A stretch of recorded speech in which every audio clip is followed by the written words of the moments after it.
Hello everyone, welcome back to my channel. I'm Rebecca Keppel.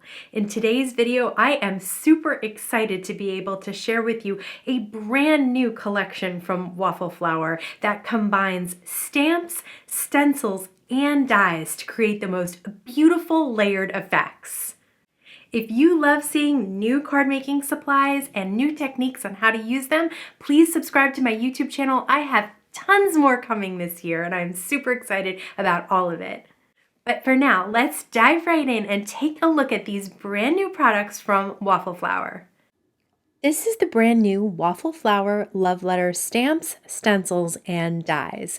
You can see the stencils are actually a trio of stencils that work together by layering color on top of each other. I love that the packaging provides a sample image to give you an idea of exactly how they work together. The stamps include the outline of the image, so you could just stamp and color as usual, or you could stencil and then stamp on top of that.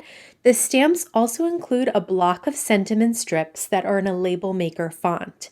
The dies available is one to cut all of the individual sentiment labels, one to cut around the stenciled or stamped image, and a separate outline die that is available that can be used to die cut a thin outline of the image, which could be used to layer over the image or for a die cut inlay technique.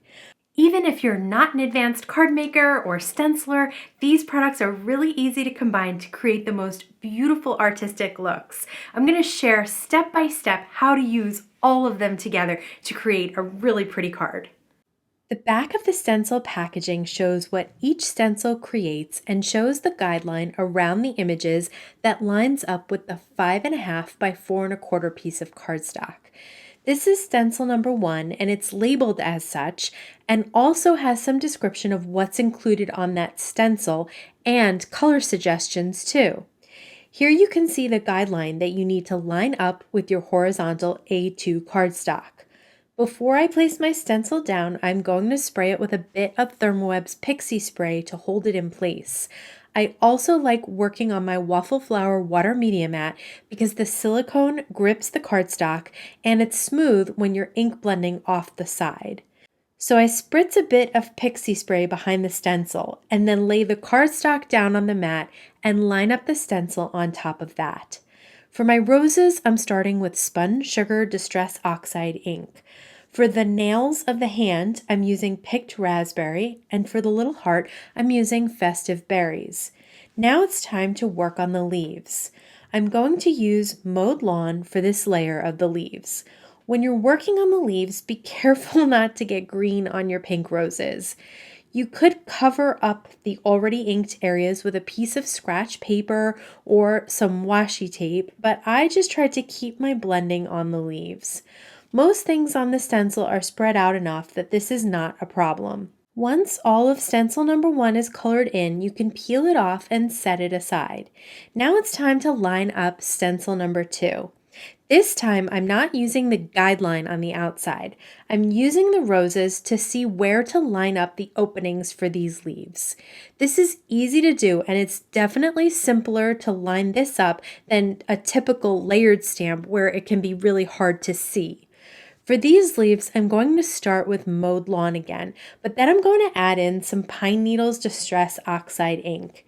If no one particular color of Distress Oxide is exactly what you're looking for, consider blending them together and creating your own new color. This works best if you have a light hand with the first color so that the second color can fill in some of the lighter areas and create a medium green. You can also play around with shading. If I were coloring this image with Copics, I would probably have the darker areas of the leaves be towards the center where they meet and go behind the flowers, and the lighter areas be at the tips. You can achieve a similar look with ink blending by lightly using the Mowed Lawn on the leaf and then adding the pine needles mostly at the bottom of the leaf. I always check out all the areas before lifting the stencil to see if I want to add more color. Each application only adds more depth and dimension. Turns out I wasn't super careful about not getting green on the pink roses, but this is a pretty easy fix. I just took the edge of the ink blender in spun sugar and wiped it away. Because the Distress Oxide stays on top of the paper for a bit, you have some time to fix up these little mistakes. For this second stencil, you need to lift it up and replace it again to blend the individual images included. The leaves were all in one placement. Now it's time to work on the envelope. I used tumbled glass for the first layer of the envelope. Then lift and replace the stencil for the hand. I'm using tattered rose for the hand. When I peeled up the second stencil, I saw a bit of a white line where I did not get the leaves close enough to the rose.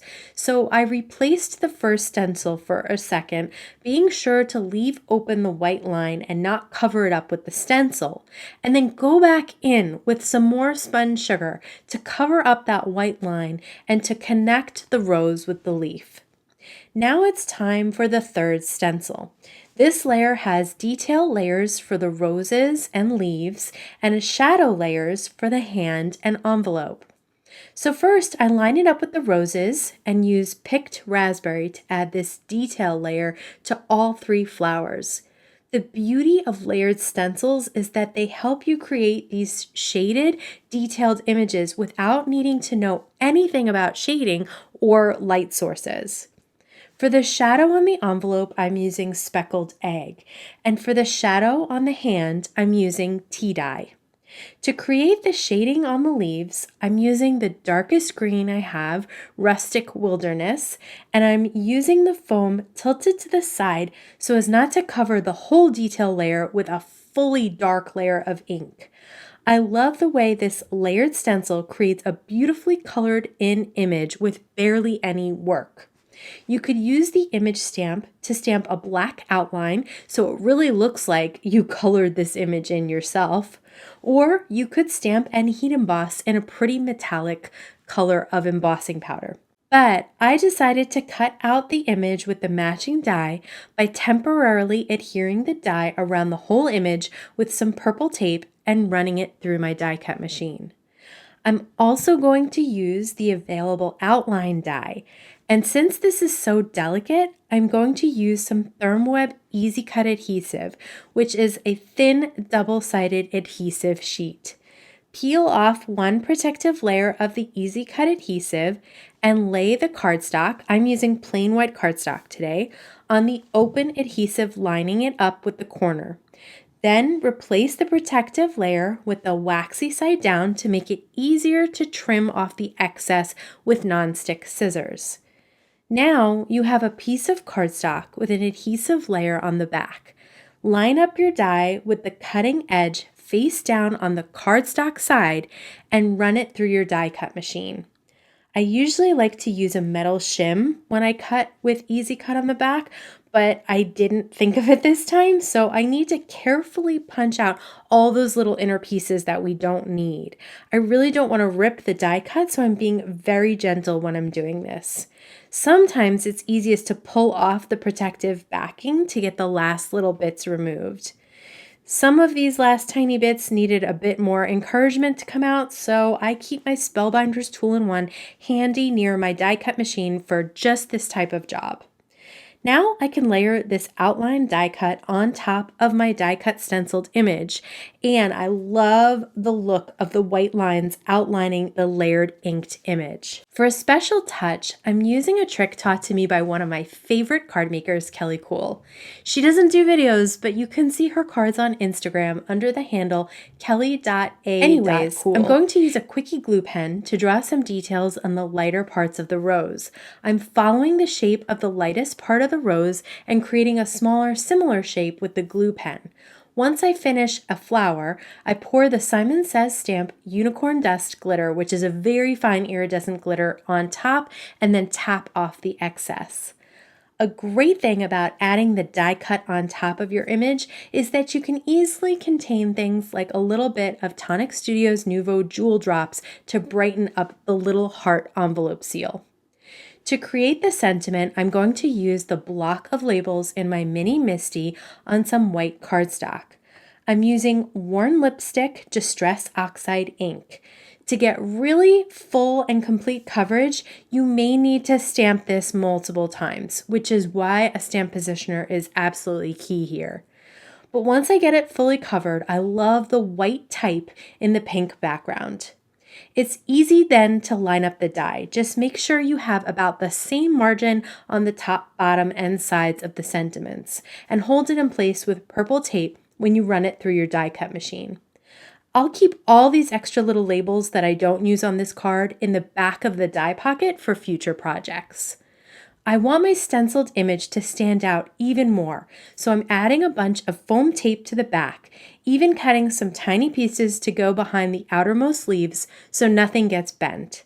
Then I'll peel off those protective backings and place it right on an horizontal A2 card base. I'm using tape runner to adhere the label sentiments. One will go in the upper left corner, and I'll even tuck the label end underneath the side of the flower, which I think looks really cool. And then I'll add tape runner to the other label and place that right on top of the die cut. I love the sugary look of the glitter on the roses and all the layers of color in the image. I created another version of this card with different colors of roses, leaves, and skin tones. Even with the same medium, the Distress Oxide inks, you can create various looks depending on the colors that you choose. This is not the only stamp, stencil, and die set that Waffle Flower has this month, but I wanted to try and keep this video short to introduce you to it. So if you're interested in seeing more of their January 2021 products, I will have my blog linked in the description box below. If you head there during their release, which is always the 5th to the 8th, you have a chance to win a $25 gift card to their store. I hope you enjoyed seeing the stencil, stamps, and dies combined together. If you did, please give this video a thumbs up. Don't forget to subscribe to my YouTube channel and hit that bell so you can be notified every time I have a new video available. As always, I want to thank you so much for spending time with me today. Please stay safe, stay healthy, and I'll see you again soon.